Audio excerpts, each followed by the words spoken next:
Okay, so imagine this for a second.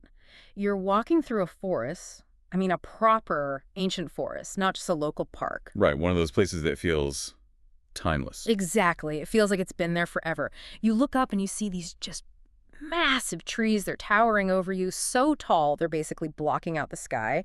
You can see the thick, gnarled branches reaching out and this incredible canopy of green leaves. Maybe there's fruit hanging there. Huh? It's an amazing piece of biological engineering. It's the kind of sight that makes you feel very small very quickly. Sure, it's majestic. But then picture this. A guy walks up to you. He's in a crisp white lab coat. He's got a clipboard in one hand and a very shiny, very sharp axe in the other. Let's call him the professor of modern science. Okay, I'm already a little worried for the trees. As you should be. He points at one of these magnificent trees with his axe and he says, with complete confidence, look at those amazing branches. Look at this fruit. This is where the value is. This is what we can eat, what we can sell, what keeps us alive. Then he points the axe down at the ground. That stuff underground. Those dirty, tangled roots hidden in the mud. We don't need them. In fact, they're just taking up space. Let's just chop them off so the tree can focus entirely on the fruit. That sounds like a recipe for a dead forest Yeah, and a very, very short-sighted professor. right. It sounds completely insane when you put it that way. You'd think the guy was nuts. But that is precisely the conflict we're unpacking today. We're doing a deep dive into a really fascinating, dense, and frankly quite combative manuscript called Philosophical Essays. And it kicks off with this exact showdown. The modern, specialized sciences versus the ancient mother of them all, philosophy. It really is the foundational conflict of the intellectual world, isn't it? And the author of our source material, he doesn't pull any punches. No, he does not. He opens the whole text by referencing a specific critique from a professor of modern sciences who basically declares that philosophy is dead, Yeah. not just dying, dead and buried. Dead is putting it mildly. The quote that stuck with me, and I actually wrote this down because it stung a little, even though I'm not a philosopher, was that philosophy is, and I quote, a sterile old woman who has outlived her usefulness. Ouch. Yeah. That is a brutal image. A sterile old woman. It's like telling your grandmother she's redundant because we have ChatGPT now. It just feels so dismissive. It is harsh, but if we're being honest with ourselves, it really captures the spirit of our age, isn't it? I mean, we live in a world of MRI scans, James Webb telescopes, mRNA vaccines, quantum I computing. want results now. We are a results-oriented society, exactly. We want measurable data. We want things that go beep and fix the problem. And philosophy, well, to a lot of people, especially in the practical fields, it just feels like a bunch of old guys in togas sitting around drinking wine and arguing about the definition of a chair. While the scientists are actually out there building the chair. Exactly. Or, engineering a chair that's ergonomic and mass-producible. Oh. The critic in the text argues that in the 20th and now the 21st centuries, science has completely carved up the pie of knowledge. You've got astronomy for the stars, psychology for the mind, biology for the body, physics for the laws of motion. So the question is, what's left for philosophy? And his answer is nothing. Nothing but the crumbs. But our author, he fights back. Yeah. And he fights back hard. He uses that exact tree analogy I started with to, completely flip the script. It's a beautiful defense, and it's so crucial for setting the stage for everything else we're going to discuss. He argues that the specialized sciences, physics, chemistry, biology, those are the branches. Right? They're the visible part. They're visible. They're fruitful. They give us the iPhone, the antibiotics, the electric cars. Those are all great things. We definitely like the fruit. No argument there. We do. But philosophy. Philosophy, he says, represents the roots. They're hidden underground. They're not pretty. You don't put the roots in a fruit salad. But they are the source of the life force. They ask the questions that science assumes but can't actually answer. So, okay, if science explains how the tree grows, photosynthesis, cellular division, all that jazz, philosophy is asking why there's a tree in the first place. Precisely. Or even deeper, what does it even mean to be a tree? What is the nature of existence itself? If you cut the roots because you think they're useless or invisible, the branches wither and die. Science without philosophy is a mechanism without a purpose. And our mission today is to dig up those roots. That's it. We're not just going to defend philosophy. We're going to see if it still holds up against the modern world. We're going to cover the battle for truth between Socrates and the Sophists. We'll look at the different types of human intelligence, which, by the way, explains so much about corporate life and why your boss might drive you crazy. I'm ready for that. And finally, we're going to get into some really trippy territory. the manuscript's theory on the proto-being and the origin of life itself. Proto-being. I love that term. It sounds like a sci-fi villain from a 1950s movie or something. It's much stranger than a sci-fi villain, trust me. It completely reimagines what the universe is actually made of. I can't wait to get to the conscious atoms. But let's start with the history. The text spends a lot of time on Socrates. Now, I want to play devil's advocate here for a second, or maybe the modern critic's advocate. Okay, go for it. Looking back from today, from 2026, Socrates, he kind of seems like a pest, doesn't he? A pest, that's one way to describe the father of Western philosophy. No, but hear me out. Here's a guy who just walked around Athens all day annoying people. He didn't have a job, he didn't write any books, he didn't build bridges, he just cornered people in the marketplace, questioned everything they believed in, confused all the young people, and never actually provided any solid answers. The critic in our source basically calls him a sophist of the 10th degree. Why should we care about a guy who was executed for being a public nuisance 2,500 years ago? Why is he the hero of this story? That is the classic accusation. He's just talk. He's a disruptor. Yeah. But the source material makes a very, very sharp distinction here. And it's a distinction that basically defines the entire history of Western thought. It's the battle between Socrates and the Sophists. To understand why Socrates matters, you have to understand who he was fighting against.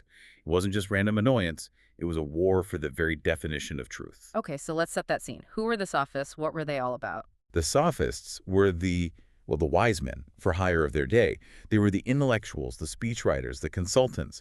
They taught rhetoric, which is the art of persuasion. Think of their most famous figure, Protagoras. His famous maxim was, man is the measure of all things. Man is the measure of all things. That sounds good. It sounds very humanist. You know, like we are the center of the universe. It sounds empowering, and that's exactly why it was so popular. But if you follow the logic, it leads to total relativism. It means truth is completely subjective. The source gives a great simple example to illustrate this. Imagine two people dipping their hands into the exact same bucket of water. Okay, straightforward enough. To one person, the water feels cold. To the other, it feels hot. Right. A sophist would say, the water is cold for you and it is hot for me. Both statements are true. There is no absolute reality of the water's temperature, only our individual perception of it. I see where this is going. So if I feel like it's raining, then it's raining, even if the sun is out. Or if I feel like, I don't know, stealing is okay, then for me it is okay. Essentially, yes. In the sophist worldview, your senses and your feelings dictate reality. Truth is whatever you can persuade other people to believe. If you can argue convincingly that you are innocent, then you are innocent regardless of the facts. It's very similar to the post-truth era we talk about today. You know, my truth versus your truth. Exactly. It's alternative facts. It's the idea that reality is malleable if you just argue hard enough or believe hard enough, and that creates chaos. If there's no objective standard, then society is just a power struggle of competing opinions. Might makes right. But Socrates wasn't having it. Not at all. Socrates refused to accept that. He rebutted them by arguing for absolute truth, a universal mind that exists independent of my senses or your senses. He believed there's a reality that doesn't care what you feel about it. But how does he prove that? I mean, if I see a tree and you see a tree, aren't we just using our senses? How do we get past that I feel it, therefore it is trap? How do we get access to this universal mind? The manuscript uses what we can call the species argument. It's a little bit technical, but stick with me because it's brilliant. Okay. It goes like this. Your eyes see a specific man, let's say your neighbor John. You see his height, his hair color, the way he walks, maybe he has a scar on his chin. That's all sensory data. It's specific and it's temporary.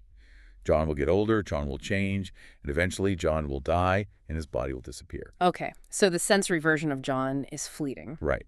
But your mind understands the concept of humanity. You understand what makes a man as distinct from a horse or a tree. You grasp the category, the blueprint, the species. That concept of humanity doesn't age. It doesn't die. It was true 1,000 years ago, and it will be true 1,000 years from now. So the senses catch the specific details, like the pixels, but the mind catches the universal category, like the source code. That's a fantastic analogy, yes. The senses deal with the fleeting individual, the pixels on the screen that flicker and change. But the mind, the intellect, deals with the universal concept, which is eternal. Socrates argued that if we only rely on our senses like the Sophists do, we're stuck in this changing, unstable world of shadows. Philosophy's job is to use reason to reach the permanent, unchanging world of ideas.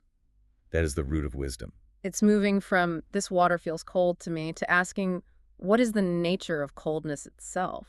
It's the difference between scrolling through Instagram and understanding the algorithm that's feeding you the pictures. That's a great way to put it. And Socrates was the one trying to show everyone in Athens the algorithm. Oh, that's... But people hate it when you point out the algorithm. They just want to scroll. They want the comfortable illusion. And that hatred ultimately got him killed. The text tells the story of his trial and his death, not just as some historical event, but as the ultimate proof of his entire philosophy. It really is the climax of his life's work. But before we get to the tragic ending, there's this hilarious but also really poignant anecdote in the text about his wife, Xanthippe. I think we have to tell this story because it just humanizes him so much. Yes. Xanthippe. She has a bit of a reputation in history as being, let's say, difficult, a shrew. That tough gig, being married to Socrates, I imagine. Well, to be fair to her, being married to a philosopher who refuses to work for money, wears the same old tunic every day, and spends all his time arguing in the market, probably wasn't a picnic. I can imagine. She's probably there asking, Socrates, can you please fix the hole in the roof? And he's replying, but my dear, what is a roof, really? And is a hole not just the absence of roof? I mean, I would probably yell at him, too. Exactly.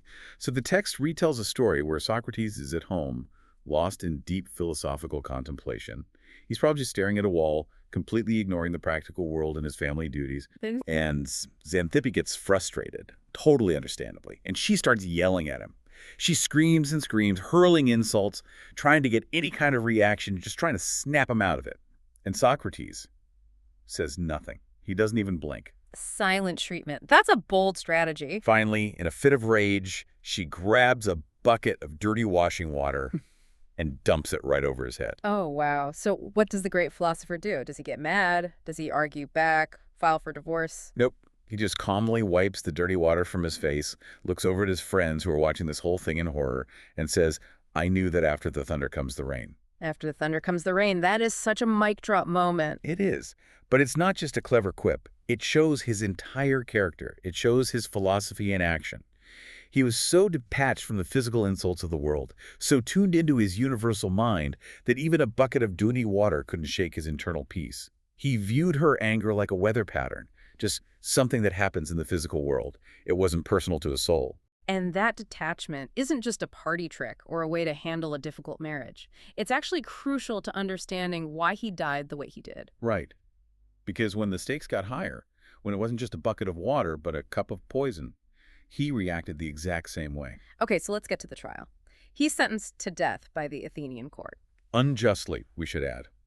By a very narrow margin, and largely due to political paranoia. But after the sentence, his friends arranged a complete escape plan. The jailer was bribed. The boat was ready to take him to exile. He could have just walked out of that cell. And I think 99.9% of us take the boat. I'm on the boat. I'm gone. I'm writing a scathing memoir from a lovely island somewhere. I'm definitely taking the boat. Self-preservation is a pretty powerful instinct. This Socrates, he refused. Why? The source says he refused because of the sanctity of the law. That feels, I don't know, rigid. If the law is unjust, if the verdict is wrong, don't you have a moral right, even a duty, to save yourself? This brings us right back to the Sophists. The Sophists believed laws were just conventions, things we made up to control people. If you can get away with breaking them to save your own skin, you absolutely should. It's just another opinion. Right. But Socrates believed that the law, the concept of law itself, was a reflection of that absolute truth. He argued that he had lived his whole life under the protection of Athenian law. He accepted all the benefits of the state. To break the law now, just because it was personally inconvenient for him, would be to validate the anarchy of the Sophists. So he felt that breaking the law would be hypocritical. It's more than that. He believed it would destroy the very idea of justice. He died to prove the supremacy of principles over biological life. The source says he wanted to show that the soul and its integrity are more valuable than the body and its survival. If he escaped, he would have saved his body, but he would have destroyed his philosophy. So by drinking the hemlock, he made his philosophy immortal. Exactly. He proved the truth is worth dying for. That is heavy. It really frames philosophy not as this idle chatter, but as a matter of life and death. It's the ultimate commitment to integrity.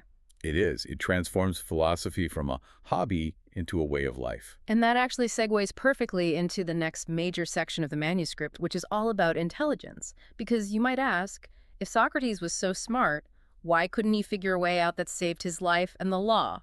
Or why was he so bad at managing his wife?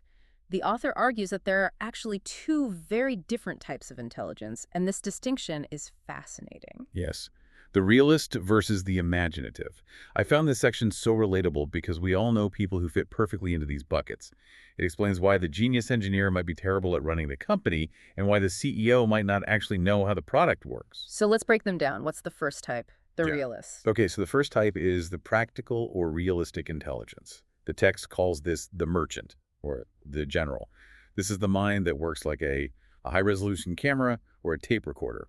The manuscript says this type of mind captures every detail of the immediate world. Right. These are the people with quick memories, sharp attention to detail. They notice the price of goods, the layout of a battlefield, the subtle social cues in a room. They are focused entirely on the now. In our world, these are your project managers, your logistics experts, the people who keep the trains running on time. They know where every penny is. They're successful because they master the reality that's right there in front of them. They are the executors, the people who get things done. But there's a downside. Exactly. The author points out a limitation. They often lack creative genius. They can execute, but they can't invent. They can copy, they can optimize, they can scale, but they cannot transcend the current reality. For that, you need the second type, the imaginative or philosophical intelligence. The philosophical mind. And these people are often, absent-minded. They're detached from immediate reality because they're living up in the world of abstract ideas. They aren't looking at the what is, they're looking at the what could be or the abstract why. The text suggests there's a very thin line between this kind of genius and madness. Madness, yeah. Think about it. Both the genius and the madman live in a world of their own imagination. They see things that others don't. The crucial difference is that the genius eventually brings something back from that world that changes reality, like a new theory of physics or a masterpiece of art. The madman just gets lost there. And the source gives us the perfect example of this. We talked about Socrates getting water dumped on him. Now we have Albert Einstein getting yelled at on a bus. It's a classic story, and it illustrates this dichotomy perfectly. So picture Albert Einstein. He's the most famous scientist in the world. He's in a foreign city, he hops on a bus, he pays the conductor, gets his change, and sits down. But he's not thinking about the bus fare. He's lost in thought, probably contemplating the curvature of space-time or the nature of light. He's off in the universal mind. Exactly. The conductor, meanwhile, realizes he gave Einstein the wrong change, too little. He calls Einstein back and says, hey, count your change. And Einstein, the man who calculated the energy of the sun, struggles to count a few pennies. He struggles. He's fumbling with the coins, trying to switch his brain from astrophysics to basic arithmetic. The conductor gets annoyed. He's got a schedule to keep, and he snaps at him. What's the matter with you? Don't you know figures? You know figures. To Albert Einstein, the irony is just, it's perfect. It is profound irony, but it perfectly illustrates the author's point. Einstein's mind was so completely occupied with the macrocosmos, with the abstract nature of reality, that he was incompetent in the micro-reality of counting coins on a bus. His realistic intelligence, his camera for the immediate world, was low, but his imaginative intelligence was off the charts. It makes you feel better about losing your keys, doesn't it? Maybe I'm just too busy thinking about the cosmos. That's going to be my excuse from now on. You can certainly tell yourself that. But the author's synthesis here is really important. He's not saying one is better than the other. He says civilization needs both. The realists maintain the world. They keep society functioning, they make the money, they build the roads. But the imaginatives are the ones who push civilization forward. They're the ones who invent the engine that goes in the car the realist is driving. Without the imaginative, we'd still be in caves, maybe very efficiently organized caves, but caves nonetheless. And without the realist, we'd have all these great ideas, but we'd starve to death because nobody remembered to buy lunch. That's it, exactly. You need both to have a functioning, advancing society. So we need the roots and the branches. It all connects back to the tree. Always back to the tree. Okay, so we've established these different types of minds. Now let's go into what these minds are actually studying. And this is where the deep dive gets really wild. We're moving into the metaphysics of life. We're going to talk about the proto-being and the mental photon. This is the most abstract and, you could argue, the most original part of the manuscript. The author starts with a really simple but profound question.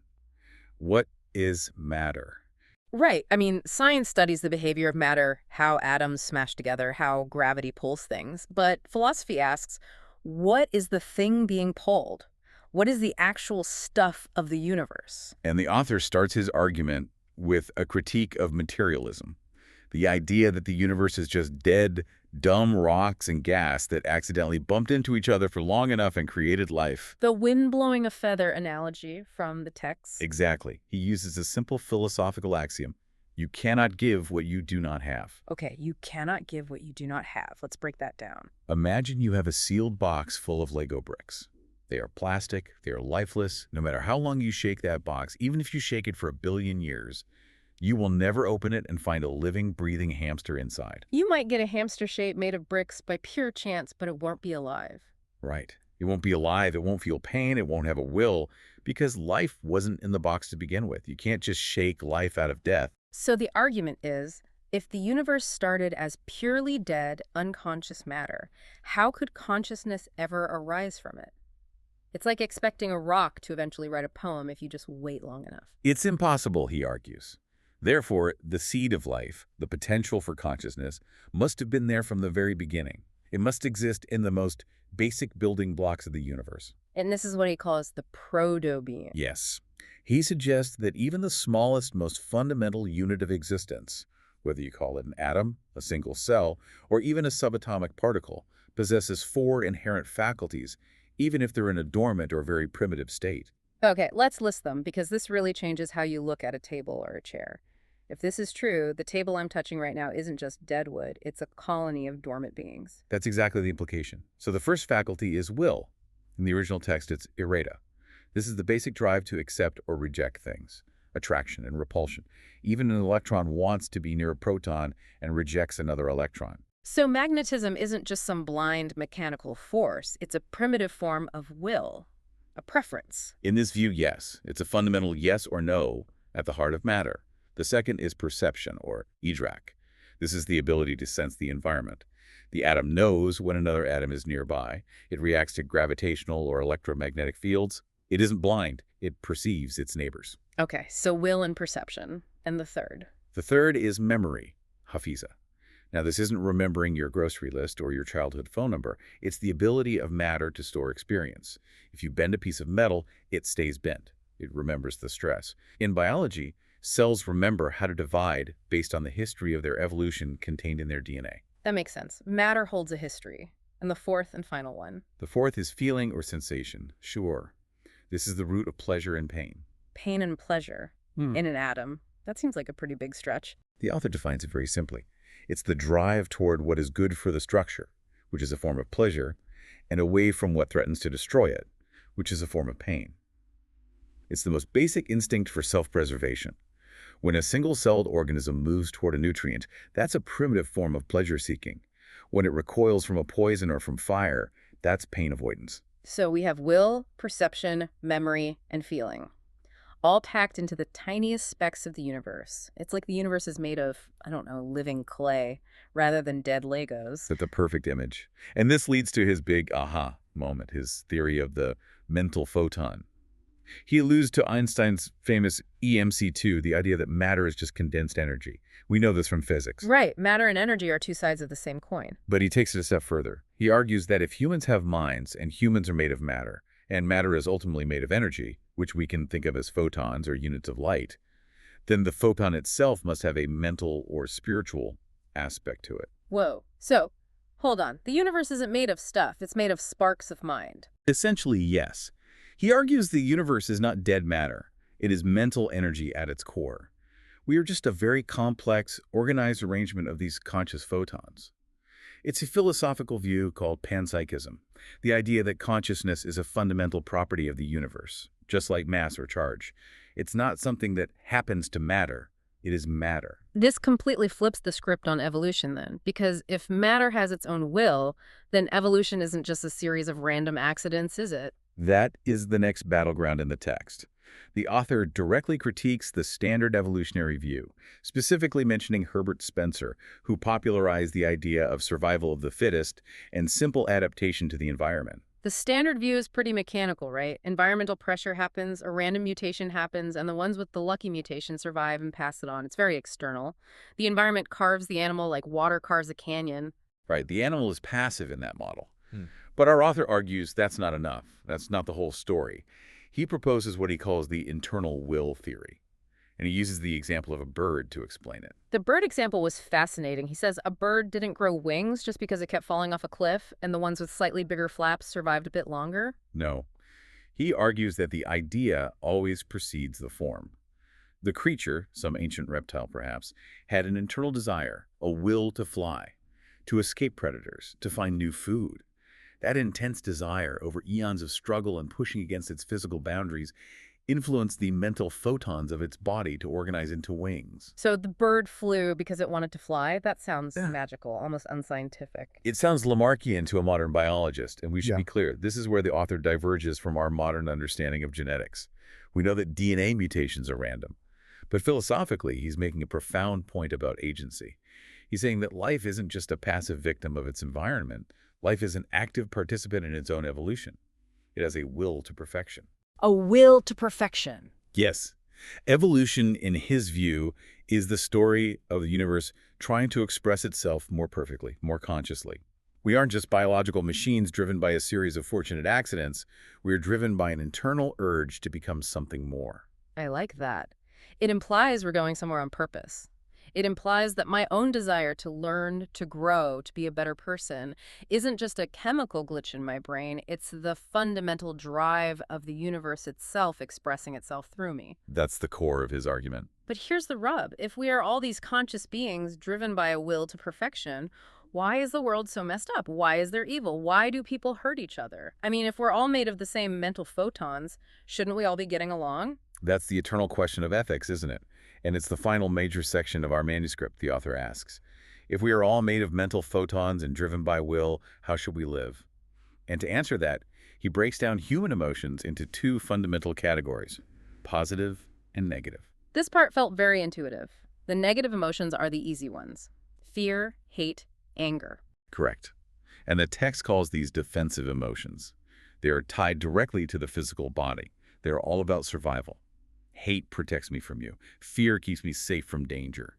They are absolutely necessary for biological survival in a dangerous world. If you don't fear the tiger, you get eaten. But he calls them lower. He calls them lower and even equates them with the concept of the devil. Wait, so the devil isn't some guy with a pitchfork in this philosophy? No, the devil is simply the embodiment of these negative, selfish, isolationist emotions. When you act out of pure hate or greed, when you put your own individual survival above everything and everyone else, you are operating in the devil's domain. You are acting like a solitary, threatened animal. You are creating separation. And the positive emotions are the opposite of that. Exactly. Love, altruism, courage, mercy. These are spiritual or universal. And why? Because they connect the individual to the whole. When you love someone, you break down the artificial barrier between me and you. You act for the good of another or the good of the group. You acknowledge that we are all part of the same universal mind. This, he says, is good. So good is connection and unity, and evil is separation and selfishness. It's a spectrum of consciousness. Precisely. It's all about the direction of the will. Is your will pointing inward, focused only on the self, me, or is it pointing outward, embracing the collective, us, us, us? This has huge implications for how we treat crime. If a criminal hurts someone, they're acting from that negative separation-based mindset. Right. And the author argues that a criminal is not evil in some absolute theological sense. He is sick. He is deficient in his moral evolution. His will to perfection has been stunted or damaged, and he's stuck in that defensive, animalistic stage of consciousness. He hasn't yet realized his fundamental connection to the whole. So how should we punish him? Not with an eye for an eye. Definitely not with vengeance. The author is very clear on this. The justice system should function like a hospital. A judge should look at a criminal in the same way a doctor looks at a patient. A doctor doesn't hate the patient for having a disease. Exactly. A doctor wants to cure the sickness. The goal of punishment, therefore, should be reform and deterrence, not revenge. If you just hurt the criminal back, you are operating on the exact same negative level as he is. You're just adding more hate, more separation into the system. To truly be good, society must try to lift the criminal up to the level of positive, unifying emotion. It's a radical compassion, and it comes directly from that metaphysical belief that deep down his mental photons are the same as mine. We are all made of the same fundamental stuff. Exactly. If we are all just drops in the same ocean of consciousness, then hurting you is ultimately hurting myself. That is the root of wisdom that Socrates was talking about. That is the universal mind in action. Wow. We have covered a lot of ground. We started with a tree, we went to a trial in ancient Athens, jumped on a bus with Einstein, shrunk down to a conscious atom, and ended up in a prison that's also a hospital. It's quite a journey. Mm. And it really shows how all these things are connected. You can't separate your ethics from your metaphysics. How you treat other people depends entirely on what you think people are. So let's bring it all home. What's the final verdict here? What's the big takeaway from this deep dive? For me, it goes right back to the intro. The professor of modern sciences, with his axe, was wrong. He was dangerously wrong.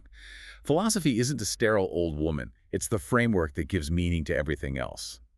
Science can tell us how to split the atom, but only philosophy can tell us whether we should use that energy to power a city or to destroy it. Science gives us the mechanism. Philosophy gives us the purpose. The roots and the branches. We cannot discard the roots without killing the entire tree. We need that imaginative intelligence to envision a better world. And we need those universal ethics to make sure we don't destroy each other while we're trying to build it. We absolutely need the technical knowledge of the professor of sciences, but we desperately need the wisdom of Socrates to know what to do with it. That is powerful stuff. So here is the thought I want to leave you, the listener, with today. It's something that stuck with me from that proto-being section. If the author is right, and look, this is a big if, but if he is right, and every single atom in your body has a tiny spark of will, memory, and perception, then what are you? Are you just a biological machine made of meat and bone? Or are you a colony of billions upon billions of tiny conscious energies that have all agreed to work together to be you for a while? And if that's true, what does the collective will of your atoms want to evolve into next? That is a question worth pondering for a long time. Thanks for joining us on this deep dive into the roots of wisdom. Keep looking after those roots, and we'll see you next time.